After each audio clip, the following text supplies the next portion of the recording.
കൊണ്ടാണ് നമ്മളെയൊക്കെ ചേർത്ത് വെച്ചിട്ടുള്ളത്, ആണോ അല്ലയോ? ഈ സ്നേഹത്തെ മുറിച്ചു മാറ്റാൻ ഏറ്റവും വലിയ പ്രയത്നം നടത്തുന്നവരാണ് ലഹരി, അല്ലേ? ലഹരി മാഫിയ സ്നേഹം ഇല്ലാണ്ടാക്കും. ഒന്നിച്ചു പോകുന്നവരെ സ്വന്തം അച്ഛനമ്മമാരെ ചുറ്റുകൊണ്ട് അടിച്ചു കൊള്ളുന്ന ഒരു മകനെ കുറിച്ച് നിങ്ങൾ കേട്ടിട്ടുണ്ടാവും, അല്ലേ? അത് സ്നേഹമില്ലാത്തതുകൊണ്ടാണ്.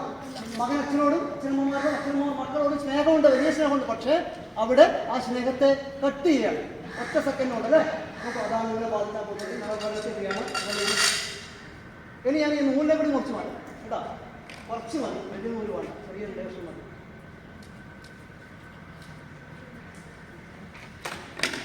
ഇനിയാണ് മാജിക് നടക്കുന്നത്.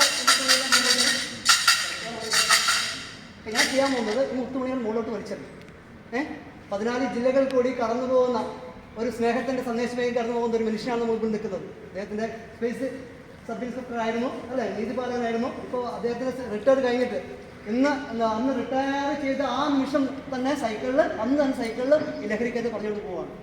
അവിടെ നിൽക്കണ്ടേ ഇദ്ദേഹത്തിൻ്റെ പ്രയത്നം ഫലവത്താവും സംശയമുണ്ടായിരിക്കും, അല്ലേ? അല്ലെങ്കിൽ സംശയമുണ്ട്. നോക്കാം, ഞാൻ ഈ മുത്തുമണി മുകളിൽ വലിച്ചെറിയാണ്. സാർ 2 കൈ കൊണ്ട് ചേർത്ത് അത്ര മുത്തുമണികളെ കിട്ടുന്നോ സാറിന് വിജയം. ഓക്കെ, ഒന്നും കിട്ടാതെ പോയാൽ അതും വലിയ പ്രശ്നമാണ്. സാറിൻ്റെ യാത്ര വെറുതെയാവും. എത്ര മുത്തുമണികൾ കൂടുതൽ കിട്ടുന്നോ അത്രയും അദ്ദേഹത്തിന് വിജയം. ഓക്കെ, കൂടെ കഴിഞ്ഞൂടെ? കൂടെ ചേരൂടെ? കൈയടിക്കൂടെ?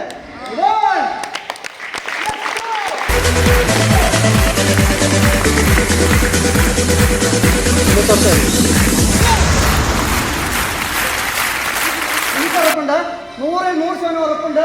ഓരോ സ്ഥലത്തും ഓരോ വിദ്യാലയത്തിലും പോയി കുട്ടികൾ സംസാരിക്കുമ്പോൾ ആ ഗ്രൂപ്പിൽ ഒരു കുട്ടിയെങ്കിലും ലഹരിക്കെതിരെ ചിന്തിക്കുമ്പോൾ മനസ്സ് ക്രിയേറ്റ് ചെയ്യുന്ന ഉറപ്പ് വിശ്വാസം എനിക്കുണ്ട്. കൂടെ നിൽക്കാം, ചേർന്ന് നിൽക്കാം.